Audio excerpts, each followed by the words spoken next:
মধ্যপ্ৰাচ্যৰ যুদ্ধৰ আজি 11 দিন। ইয়াৰ মাজতে ইৰাণৰ ওপৰত ভয়াৱহ আক্ৰমণৰ হুংকাৰ প্ৰদান কৰিছে আমেৰিকাই।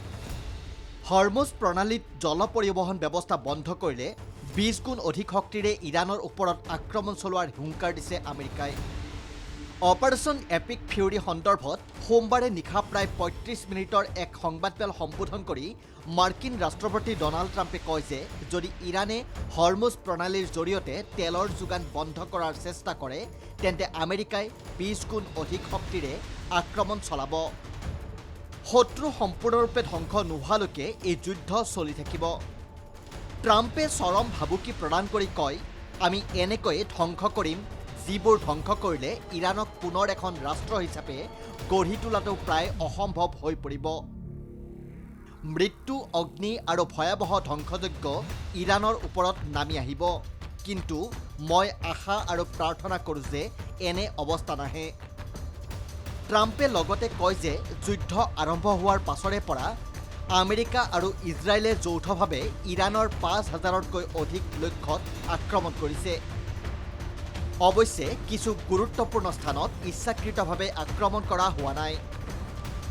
ফ্লৰিডাৰ ডৰালত সম্বোধন কৰা সংবাদমেলৰ সময়ত ট্ৰাম্পে কয় যে এই যুদ্ধত আমেৰিকা আৰু ইজৰাইলে উল্লেখযোগ্য অগ্ৰগতি লাভ কৰিছে আৰু শীঘ্ৰে যুদ্ধৰ অন্ত পৰাৰ দিশত।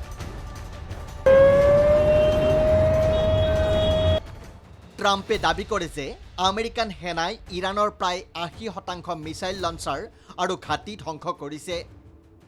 ফলত ইৰাণৰ হাতত এতিয়া লঞ্চাৰৰ পৰিমাণ অতি কম। ট্ৰাম্পে লগতে দাবী কৰে যে বিগত 10 দিনত আমেৰিকাই ইৰাণৰ 51খন জাহাজ ধ্বংস কৰিছে আৰু কেইবা হাজাৰ সামৰিক ঘাটিত আক্ৰমণ চলাইছে। ট্ৰাম্পে উল্লেখ কৰে যে আমেৰিকাই ইৰাণৰ ড্ৰোন নিৰ্মাণ প্ৰতিষ্ঠানতো আক্ৰমণ চলাইছিল। এই আক্ৰমণত ইৰাণৰ ড্ৰোন ক্ষমতাৰ যথেষ্ট ক্ষতিসাধন হৈছে। ট্ৰাম্পে কয় যে ইৰাণে নিজৰ প্ৰতিবেশী দেশসমূহৰ ওপৰত আক্ৰমণ কৰিছে, যিটো এটা মূৰ্খামি আৰু অবিবেচকী কাম। ইয়াৰ ফলত বিপৰীত প্ৰতিক্ৰিয়া দেখা গ'ল আৰু সেই দেশসমূহে আমেৰিকাৰ পক্ষত আহি থিয় হ'ল বুলিও তেওঁ মন্তব্য কৰে।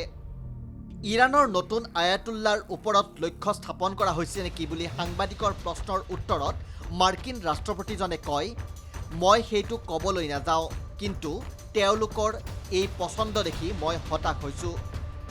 ট্ৰাম্পে পুনৰ কয়, আমি ইৰাণৰ নেতৃত্বক উৎখাত কৰিছোঁ।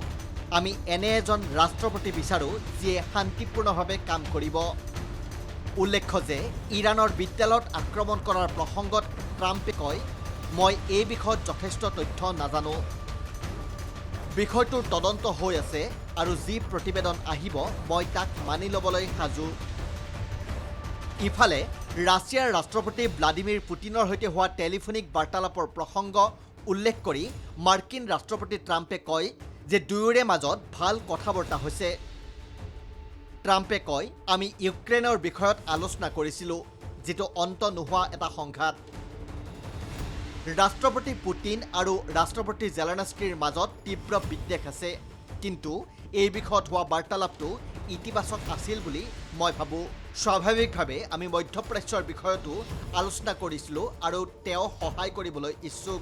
প্ৰসংগত ট্ৰাম্পে কয়, যদিহে আমেৰিকাই প্ৰথমে আক্ৰমণ নকৰিলেহেঁতেন তেন্তে এসপ্তাহৰ ভিতৰত ইৰাণে আমেৰিকাক আক্ৰমণ কৰিলেহেঁতেন। তেওঁ লগতে কয় যে ইৰাণৰ হাতত বৃহৎ সংখ্যক ক্ষেপণাস্ত্ৰ আছে আৰু ইৰাণে আমেৰিকা, ইজৰাইল তথা সমগ্ৰ মধ্যপ্ৰাচ্যৰ ওপৰত বৃহৎ আক্ৰমণ চলাবলৈ সাজু হৈ আছে। আমেৰিকাই এতিয়া পূৰ্বতকৈ অধিক শক্তিৰে আগবাঢ়িব আৰু চূড়ান্ত জয়লাভ কৰিব। এই ভাবুকি চিৰদিনৰ বাবে নাইকিয়া কৰিব। ট্ৰাম্পে কয় যে যুদ্ধ শেষ হ'লেই বিশ্ব সুৰক্ষিত হ'ব। দৈনিক অসমৰ প্ৰতিবেদন।